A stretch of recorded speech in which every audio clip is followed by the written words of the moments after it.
Europe 1, il est 7h40. Votre invité Mathieu Béliard est le secrétaire général du syndicat Force ouvrière, Yves Verrier. Bonjour Yves Verrier. Bonjour. Alors je reprends, je voudrais pas dire de bêtises surtout. Droit de retrait, grève surprise, mouvement social inopiné, grève sauvage comme a dit le Premier ministre, grève illégale même.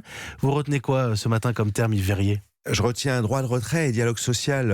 C'est pas la peine de stigmatiser et d'ajouter de la tension là où il y a de la tension. Le droit de retrait, il est lié à un enjeu de sécurité. Il y a eu un accident. Si vous regardez les images de cet accident, c'est pas un petit accident.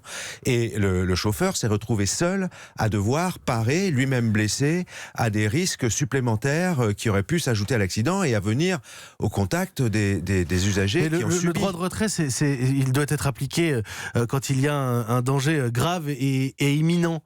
Vraiment, ça justifiait cet accident et on a tous vu peut-être les images de cette locomotive de TER fracassée après l'accident. Il ne s'agit pas de dénigrer cet accident, de le minimiser, mais est-ce que ça justifiait de bloquer les départs en vacances, les départs au boulot et finalement la situation d'1,5 million d'usagers de la SNCF en ce premier week-end de la Toussaint ? Mais on est dans une situation où la direction de la SNCF veut absolument supprimer les contrôleurs dans les TER. C'est un dispositif qui se met en place, ce qu'on appelle l'équipement agent seul, qui a pour objectif de pouvoir se passer de contrôleurs dans les TER. Donc, évidemment, il n'y a pas un accident tous les jours. Heureusement, c'est un principe de précaution. On en parle assez du principe de précaution. Donc, la question soulevée, c'est que ce qui a éclaté à la figure de tout le monde, c'est qu'il pouvait y avoir des accidents graves. Et quand l'agent de conduite est seul dans le train concerné, eh bien, il y a un risque tant pour lui que pour les usagers et autour. Et c'est ce qui a provoqué cet usage du droit de retrait par les agents. Il ne s'agit pas d'enquiquiner, d'embêter qui que ce soit. Il s'agit de faire connaître qu'on estime qu'il y a un risque immédiat. Donc je pense que dans des situations... L'accident était mercredi. Oui. J'ajoute aussi que l'accident était mercredi, mais que le blocage, c'était sur le premier week-end des vacances scolaires. Oui, d'accord, mais mardi, personne n'avait prévu qu'il y aurait un accident le mercredi. Non. Ça n'est jamais prévu.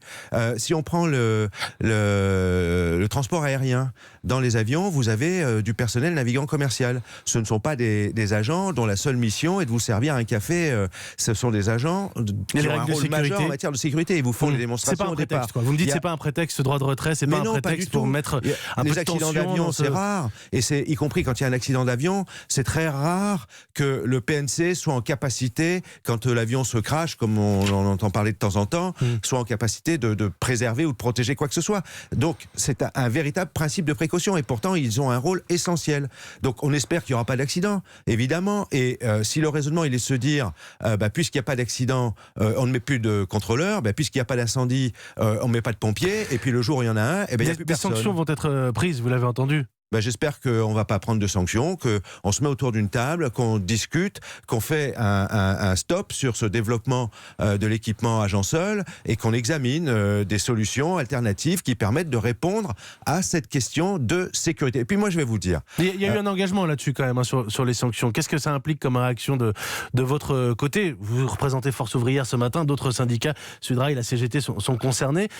Si les employés de la SNCF qui sont affiliés chez vous sont sanctionnés après ce mouvement. Mais il n'est pas dit qu'ils seront sanctionnés au regard du droit qui est celui de faire valoir un droit de retrait. Qu'on soit agent de la SNCF ou salarié de n'importe quelle entreprise, ce droit de retrait existe dans tous les cas de figure en cas de risque pour l'agent, le salarié ou dans le cadre de l'exercice de sa fonction. Vous dites que ce sera contesté et que c'est contestable.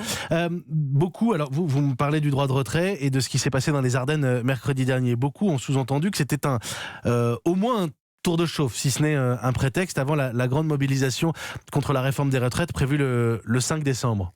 Mais écoutez, on est dans une société complotiste. Donc il y a quelqu'un qui a dû faire en sorte qu'il y ait un accident pour qu'on puisse... C'est du complotisme ? Mais écoutez, l'accident qui a était à l'origine, regardez les images, l'accident, regardez dans quel état se retrouve le train en question. Il y a quand même plusieurs blessés. Personne n'a créé un accident pour faire un tour de chauffe en perspective du 5 décembre. C'est n'importe quoi, ces histoires. Avant le 5 décembre, d'ailleurs, il y a d'autres week-ends, 1er novembre, 11 novembre. Je vous pose la question, est-ce que ce genre de week-end est appelé à se reproduire ? Non. Nous ne sommes absolument pas dans le cadre de ce qu'on appellerait un mouvement social ou d'un conflit déguisé. l'Élysée. Ça n'est pas du tout ça. Il y a un problème qui est celui de la sécurité dans les trains parce qu'on supprime. Et vous savez, ça n'est pas propre à la France d'ailleurs. On ne parle plus qu'en termes d'économie, de compétitivité. Et à chaque fois qu'on peut supprimer un emploi, on supprime un emploi. Après, on s'étonne qu'il y ait du chômage. La Fédération internationale des transports, qui était réunie ce week-end, qui regroupe tous les syndicats de cheminots dans le monde, a émis un communiqué de soutien aux cheminots français dans cette situation, parce que c'est un mouvement qui se généralise, le retrait de l'emploi de contrôleurs dans les trains, parce que à partir du moment où vous voulez être plus compétitif à un endroit, l'autre va vouloir être au même niveau de compétitivité, et partout on fait de l'économie, on supprime de l'emploi.